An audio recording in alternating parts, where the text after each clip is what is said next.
ցնցող իրադարձությունը, որ տեղի ունեցավ անցնող օրերին, Ստեփանակերտի Մայր տաճարի հիմնահատակ ավերումներ, արբանյակային լուսանկարներն էլ հաստատեցին արդեն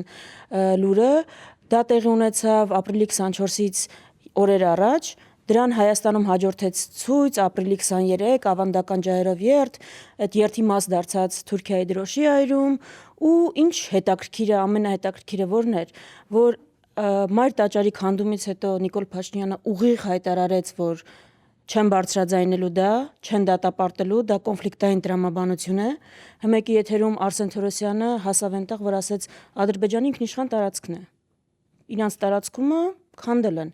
Մենք կոնֆլիկտային տրամաբանությունը չենք շարունակելու,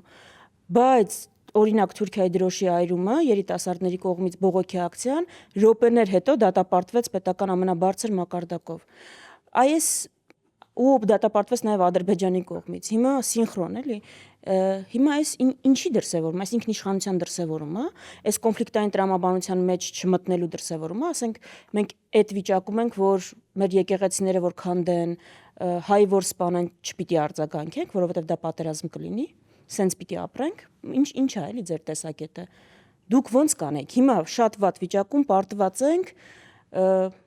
գիտենք, բոլորս դա գիտակցում ենք։ Ոնց պիտի լինի արժանապատիվ արձագանքը սենց դեպքերում։ Քրիստինե, ես մեկ զարմանում եմ, որ դուք զարմանում եք։ Դե հա։ Այս ամենով։ Միշտ զարմացնում եմ։ Հասկանում եմ, որ այդ էմոցիոնալ հանգամանքը կա եւ դժվար է դա զսպել, բայց ես վաղուց նման ուղղակի իրադարձություններին վաղուց չեմ զարմանում։ Սպասելի։ Ինձ համար շատ սպասելի կեցվածք էր այս իշխանությունների կողմից։ Եվ Ադրբեջանի գործողությունը եւ իշխանության լռությունը, այսինքն։ Այո։ Ադրբեջանի գործողությունները կապված են նաեւ այն հանգամանքի հետ, որ իրենք հաստատ գիտեն, որ այս իշխանությունները չեն արձագանքելու։ Եվ երբ որ Հայաստանի իշխանությունը դրան որևէ կերպ չի արձագանքում, սա նշանակում է, որ նաեւ միջազգային հանրությունը չի արձագանքելու։ Բայց ամենավատն էր, որ միջազգային հանրությունը արձագանքեց, օրինակ Ռուսաստանի արտաքին գործերի նախարարության խոսնակը դատապարտեց, բայց Հայաստանի իշխանությունը արձագանքի sense մասշտաբը լրիվ ուրիշ է։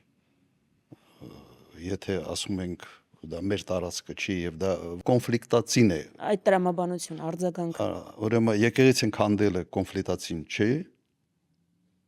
իսկ եկեղեցու քանդելու արձագանքելը դա կոնֆլիկտ է առաջացնում։ Դրա պատասխանն էլ ունեն, ասեմ։ Հա։ Ասում են խաղաղությունը մեզ է պետք։ Եթե խաղաղությունը որևէ մեկ կողմին է պետք, դա խաղաղություն չի, դա հարատևելի չի եւ չի կարող լինել։ Սա իրենք հենց այդ թեզով, հենց արմատից քանդում են